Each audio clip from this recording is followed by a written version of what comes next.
Welcome in to the Locked On Knicks podcast. The New York Knicks fall 113-100 in Mile High. I'm going to tell you why the Knicks' size was ultimately the difference maker in this one, and so much more next on Locked On Knicks.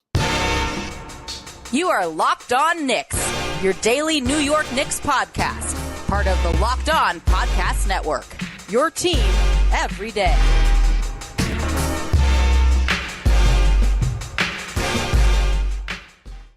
You are Locked On Knicks, your daily New York Knicks podcast, and I wanted to remind you that this episode is brought to you by Prize Picks, the easiest and most exciting way to play daily fantasy sports. Go to prizepicks.com/LockedOnNBA and use code all lowercase LockedOnNBA for a first deposit match up to $100. And I wanted to thank you for making Locked On Knicks your first listen today and every day, because we're now available on all platforms. So if you didn't know, now you do. You can check us out on YouTube on a daily basis, Monday through Friday, sometimes Saturday and Sunday as well. And all you have to do to ensure you don't miss an episode is subscribe and hit that notifications bell. And then be sure to hit the auto download function on the podcast side of things to be sure you don't miss an episode there. But who's talking to you? I'm Gavin Schall, your favorite play-by-play broadcaster's favorite play-by-play broadcaster. And this was not my favorite performance from the New York Knicks, if an understandable one. A 113-100 loss to the Denver Nuggets. The Knicks got it close late in this game, a 12-2 run in the fourth quarter to cut the deficit to 90-88. They couldn't tie the game. They could not take the lead. The Nuggets end on a 23-12 run to close things out. And this was ultimately after three gritty wins to start the West Coast trip. No OG Anunoby in this game. This was not only an understandable loss, I would go so far as to call it an acceptable loss for the New York Knicks. I know no one in that locker room believes that. I know Tom Thibodeau doesn't believe that. I know Jalen Brunson doesn't believe that. They probably thought down the stretch of this one, it was ultimately a winnable game. But it was one that the Knicks were in, despite the fact they really had no business being in it. I talked a lot earlier this season about all the different times it felt like the Knicks were just completely outmatched from a size perspective. It felt like that a little bit on night one against the Boston Celtics, their second game of the season against the Pelicans. I thought it stood out even more, where the Knicks were just dreadful offensively. Brandon Ingram was just raining shots over the top of whichever defender was unlucky enough to have a try at him. The offensive rebounding, the Knicks were getting a taste of their own medicine with Jonas Valanciunas and their front line. And it was demoralizing for a team that was a year off of just bullying the Cleveland Cavaliers. All of a sudden, sans Obi Toppin, they just felt too small. And then they completely corrected that in one brilliant trade for OG Anunoby. And all of a sudden, the Knicks were once again back to being the bully. And whenever Anunoby's been on the court, despite no Mitchell Robinson for 2/3 of the season now, the Knicks have dictated the physicality of every game, and it's impossible not to think back to, what was it, that 38-point win over Denver right before the injuries started coming in, with Randall on the court, with Anunoby on the court. If that wasn't the apex of this Knicks season, it was right around that time. I probably would call that win the apex of the Knicks season, how they just physically dominated Denver across the board. And then to flash from that to today, where there's no Randall, there's no Anunoby, and Mitchell Robinson is close, but he is not quite back yet. And it just sort of looked like a college team playing a high school team, an NBA team playing a high school team. It was the same comparisons I was using earlier in the year, where you saw Michael Porter Jr. Like, I don't know if this was the nadir of his matchup with Dante DiVincenzo, but the lob off the backboard for the dunk, that had to be pretty close. All in all, in this one, MPJ, like, he finished 13 of 16 from the field, 31 points, and he just looked just completely unaffected. It was borderline as if he wasn't being guarded up there. Basically every time he shot, it was with a clear line of vision, and you can't blame Dante for that, because he's giving up 5-6 inches in that matchup for a guy who can rise and fire and has a high release. But that was only the start. I mean, the offensive rebounding early in this game, as the Nuggets scored their first 10 points in the paint, Jamal Murray was doing the exact same thing to Deuce, where he was either raining jumpers over him or just corralling his own misses and putting it back. Jokic, Precious Achiuwa, bless his heart, had zero chance against him. The only time they were able to somewhat contain Jokic was when Isaiah Hartenstein, who was fantastic, we'll get into that in just a sec, was in the ball game. Aaron Gordon was just playing volleyball off the rim. It was a testament to what makes this Knicks team special, that despite all that, like, they were in this ball game. And early on, it was because Jalen Brunson and Isaiah Hartenstein were both absolutely brilliant. Brunson finished this one with 26 points, 9 assists, 2 rebounds. Hartenstein, 20 points, 8 of 10 shooting, 8 rebounds, 3 assists, 2 blocks, 1 steal. Awesome across the board. And Brunson in particular, his ability to string out the double teams, the way the Nuggets often play, they've added some stylistic diversity into their defense. But what they like to do is use Nikola Jokic in drop. And Brunson just expertly was able to string that out and then just repeatedly find Isaiah Hartenstein in heavy traffic. Give the Nuggets a lot of credit. They cleaned that up in the second half and had the low man rotate over and were able to muck it up just enough that Brunson couldn't really dominate them that way in the second half. But in the first half, Brunson's passing was a sight to behold. I thought, despite the 9 assists in this game, which isn't a crazy number from 7 of them in the first half, I was going to say one of the better passing games on the year for Brunson. I'll be a little bit more conservative and say it was one of the better passing halves we have seen on the season for Jalen Brunson, just over and over again. Like the speed he's able to get on the ball, and despite the fact that they were putting a lot of length on him, and I think counting on that length to affect his ability to deliver on those passes, even if he could see them. And I mean, the one that stood out to me was like left wing, jumps up, looks middle as if he's just going to whip it to the top of the perimeter, and just fired a laser to Hartenstein under the rim for a dunk. And it's reminiscent of some of the passes Nikola Jokic throws. Of course, the difference is Jokic is a 7-footer and can see over the top, while Brunson has to jump as high as he possibly can in the air, contort himself to a weird angle to wrap it around the arms of the defense, and then lasered it. I mean, the degree of difficulty for Jalen Brunson was just ridiculous. Like there's no other way to put it. Mixed in some nice scoring as well. And iHeart returned the favor. I mean, they had this beautiful give and go in the third quarter where he just threaded it between Jokic and KCP. Brunson, we've seen him. It's kind of a new outlet on this Knicks offense with Isaiah Hartenstein starting, but I think they're going to it more than ever with no Randall and no Anunoby, because they just need more ways to create offense, and they need ways to create offense without putting a disproportionate burden on Jalen Brunson. And they found it with Brunson running the 2-man game with Hartenstein and cutting off the ball, and iHeart's ability to just find these passes that aren't really open, but squeeze them in anyways. He doesn't get the types of passes that Nikola Jokic does, one, because Jokic is a one-of-one and is the greatest passing big man of all time, but also because Jokic has this incredible gravity as a scorer. And iHeart, despite the fact that he had a really nice game scoring the basketball, like, he's never going to draw that kind of attention. Like, and he's not going to draw double teams. And because of that, the passes have a much higher degree of difficulty, and he's still able to pretty consistently pull them off. I want to talk about what a hub he has become and how that has changed the Knicks offense for the better, especially relative to what he did early in his career on the New York Knicks, and a little bit more about Jalen Brunson scoring before getting into some other guys. So we'll talk about that in just a sec here on Locked On Knicks. So what is Prize Picks? Prize Picks is America's #1 fantasy sports app with over 3 million members. We're the easiest and most exciting way to play DFS is just you against the numbers you pick more than or less than on 2 to 6 player stat projections and watch the winnings roll in. And now it's demon time on Prize Picks. Set your watches. You can now win up to 100 times your money with as little as 4 correct picks. You can turn $10 into $1,000. Demons and Goblins are the newest and most exciting way to play at Prize Picks. Squares marked with red demons or green goblins get you different payouts. You can now win up to 100 times your money with as little as 4 correct picks. So go to prizepicks.com/LockedOnNBA and use code LockedOnNBA for a first deposit match up to $100. Once again, that is prizepicks.com/LockedOnNBA and use our code LockedOnNBA for a first deposit match up to $100. Prize Picks, pick more, pick less. It's that easy.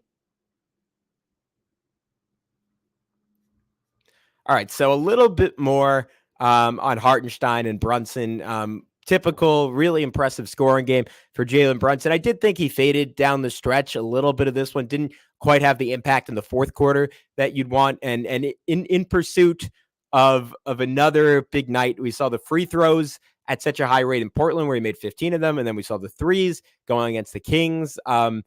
Last night, didn't really have either of them. 2 for 7 from distance, just 2 for 3 from the line. And I think in that sense, the Nuggets did a nice job of stopping him from being hyper efficient. Again, the way they were able to guard him is not the way you're able to guard him when an Anunoby's on the court, when a Randall's on the court.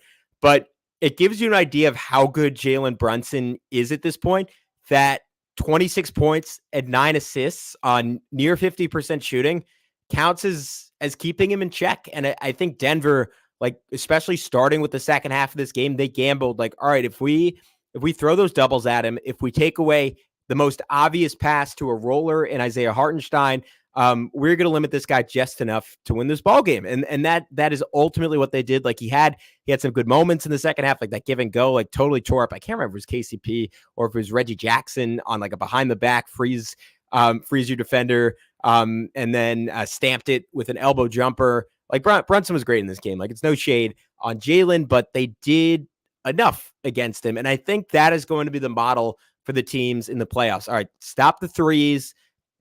Don't let him live at the line, and just force him to make a ton of twos. I mean, I think even what we saw from Boston, where they were playing drop on him over and over and over again, but chasing him over the top with two of the best defenders in the league in Drew Holiday and Derek White, that is going to be the model. How many teams can actually execute on that?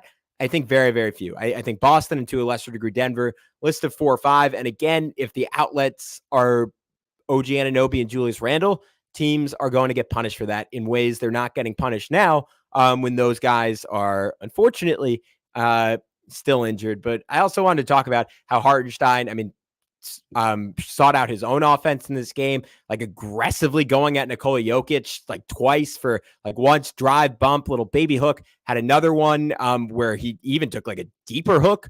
It was like a half reverse spin, like jump hook, but it was like 5-6 feet away. Just showed off great touch. Had another little push shot in pseudo garbage time late in the fourth quarter. Had like, this was a really subtle play. I don't know if you guys know what a Gortat screen is, but essentially, like, when a defender's in drop, it's where you set an initial like pick and roll with a point guard, and then you sprint in and you set another pick on the defender in drop. So it's basically one screener setting 2 screens on a play, and then your point guard can just snake the dribble, turn back the other way, and get all the way to the rim. He had sort of a pseudo version of that, where he didn't screen for Brunson initially, but then just sort of snuck into the play and got in Jokic's way to get Brunson a layup. You'll always hear our boss, David Locke, very famously talking about Rudy Gobert's screen assists back when he was on the Utah Jazz. I would be interested in seeing where iHeart's numbers are on that, because I just think he was a pretty good screener when he came into the Knicks. He has turned into a great screener, and it's just amazing how much offense he's able to create for this team, and how he's been able to keep them afloat when, like, he first came to New York, and we all talked about, like, all right, we're so excited to see him as a passer. We're so excited to see him as a passer.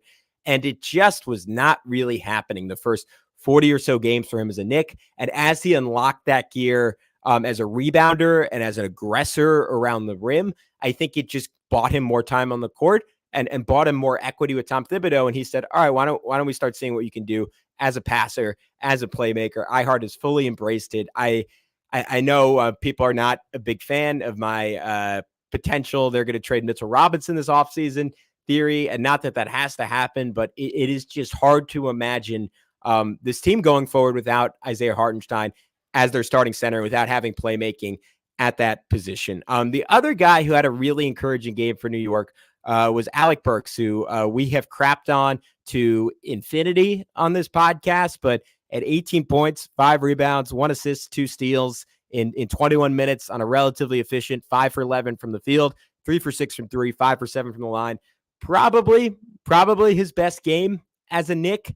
I think it was big for him that he got 2 different open threes in this ball game, like one to start and another one on like a late, like kind of give and go with Jericho Sims, where Denver just sort of fell asleep and he was wide open, but just consistently did a good job attacking getting to the foul line, like Isaiah Hartenstein hit him with a no look when he was kind of tiptoeing the baseline, cut for a layup. And that was great awareness by Burks for someone who we've accused, I think rightfully at times, of just sort of playing in his own world on the Knicks and almost being a separate entity on offense to the other four guys on the floor. Like, that was just a great bit of like, all right, my teammate needs help. Like, I'm going to bail him out and I'm going to get a layup out of it because I trust him to make that play and make that pass.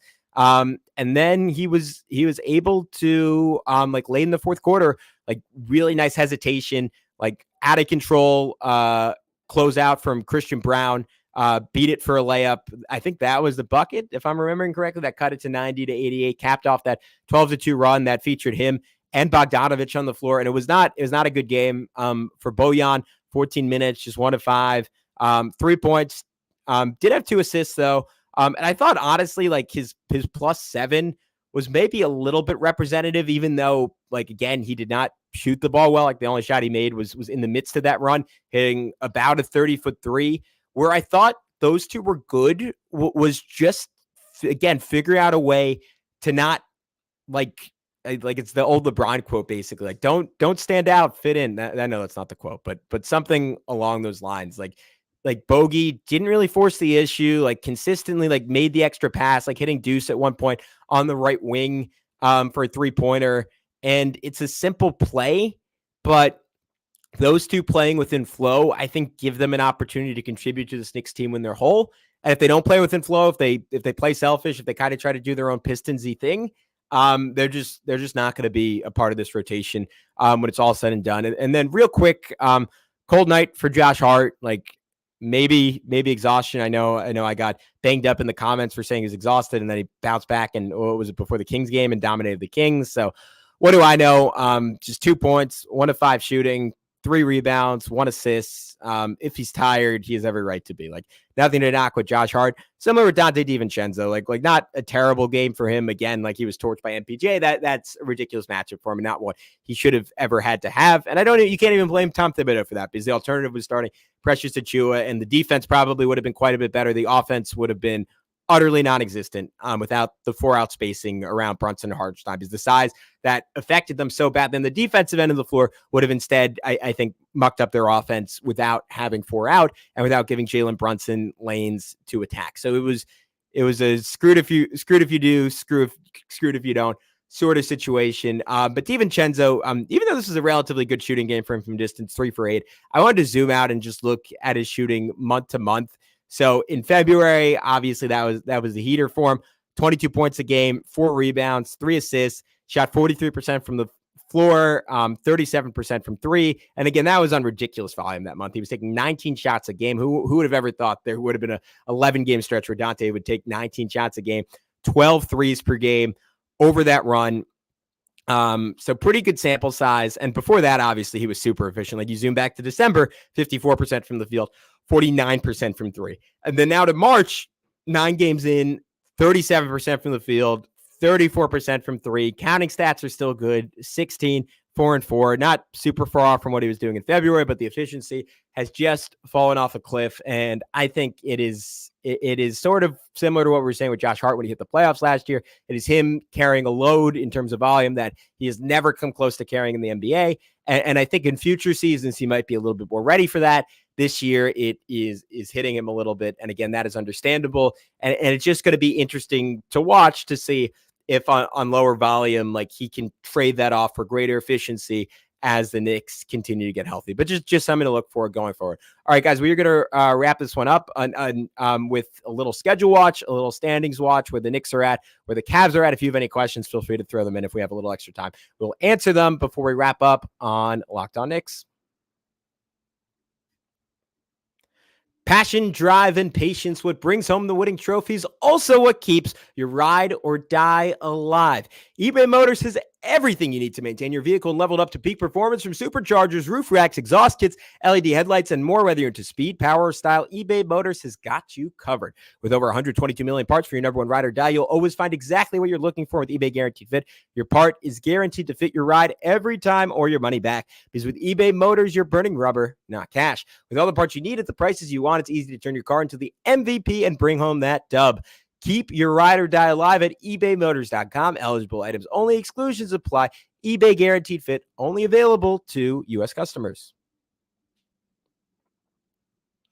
All right, let's do a little standings watch. Where the Knicks at? Where are the Cavs at? So the Knicks, when we zoomed out and we talked about what their schedule was going to be like going forward, we mentioned just getting through that West Coast swing. And 3-1 is a massive, massive victory for the Knicks. I absolutely would have taken 2-2. I would have understood 1-3, but by going 3-1, they've kept themselves in the running for the 3 seed in the East, which they are now.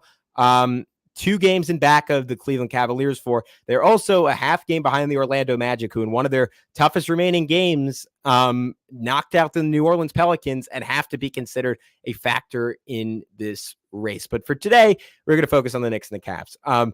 So the Knicks' upcoming schedule, plenty of opportunity to make up some ground. The Nets, the Pistons, the Raptors, who have sort of given up, are sitting. Emmanuel Quickly, Scotty Barnes continues to be out with an injury. RJ Barrett, I'm not 100% sure if he is back or will be back after the tragic death of his younger brother. Of course, best wishes to RJ. I don't think we got a chance to mention that on the show. First and foremost, hopefully he's back for that game and he's holding up as well as possible. But that is a relatively easy stretch of play for the New York Knicks. Nets, Pistons, Raptors, and then you get the Spurs on the road. Despite the way Victor Wembanyama is playing, and it is incredible. That game is not a gimme. The Spurs of late have been exceptional. Have been playing not only like a playoff team, but like a top 4 team when Wembanyama is on the floor. The guy is a superstar right now. Like I would say the way he's played over the last month, probably top 15, 20 player in the NBA, pretty close to being on par with someone like Jalen Brunson already, and just a rookie who doesn't totally know what he's doing yet. So that is extraordinary. That game will be a little bit tougher than you think, but Knicks rip off 4 straight wins there. Oklahoma City, Miami, Sacramento, Chicago. Let's just be conservative. Call that a 2-2 stretch. That's 6-2 for the Knicks. Let's just say lost to the Bucks, 6-3, win at the Bulls, 7-3, Celtics, hopefully tanking, maybe not. We'll call that 7-4. You win the last 2 against the Nets and the Bulls, 9-4 finish for the New York Knicks. So they would need the Cavs to be 2 games under that, as the Knicks have the tiebreaker. So they just need to tie the Cavs. Let's call it 0-1 at Minnesota. We'll say 1-1 against Miami. We'll say they trip up. They lose one of the Hornets games. Maybe they lose to Miami instead, 2-2. Sixers, they beat the Sixers. They lose to the Nuggets, 3-3. Lose to Jazz, beat the Suns, or they go 1-1 in those 2, 4-4. I know I'm just kind of flip-flopping here. I'm going to say 2 straight losses in Los Angeles against 2 desperate teams, unless Donovan Mitchell's back for those games. But for now, we're going to call that 4-6. And then I'm going to say they win their last 3. So if they go 7-6, Knicks go 9-4, that would be just enough for the Knicks to get the 3 seed, pending what the Magic do. And the Magic have a relatively favorable schedule, so there is a chance they have something to say about that. I just don't totally trust it. I have a feeling they are going to slip up a little bit down the stretch. And of course, it's largely contingent on if the Knicks are going to be healthy down the stretch. And if they get Mitchell Robinson, OG Anunoby back, much better stretch of 9-4, much better chance, of going 9-4. If those guys are not back, the Knicks would probably feel pretty good about going 7-6 the rest of the way, setting up a 4-5 with Orlando, and what I think would be an immensely winnable series, if not a physically strenuous one. Of course, then you are facing down the prospect of dealing with Boston in the second round, and the Knicks, as much as we hate Boston and we love New York, don't particularly want that smoke. Pedro Sands Alberti says Tom Thibodeau for president. You know what? I'm with him. It's been a great stretch for Tibbs. It's been a great stretch for the Knicks, despite a tough loss in Denver. So that'll do it for today on Locked On Knicks. I'm Gavin Schall. This has been your show. We will be back on Monday with a recap of the Nets game, unless we're feeling frisky and we got it done on Sunday. But tune in, subscribe, be sure to not miss an episode. Leave a 5-star review on iTunes if you can. It really makes a big difference, gets more people to watch the show, and helps us to keep doing this. But until then, so long. We'll talk to you very, very soon on Locked On Knicks.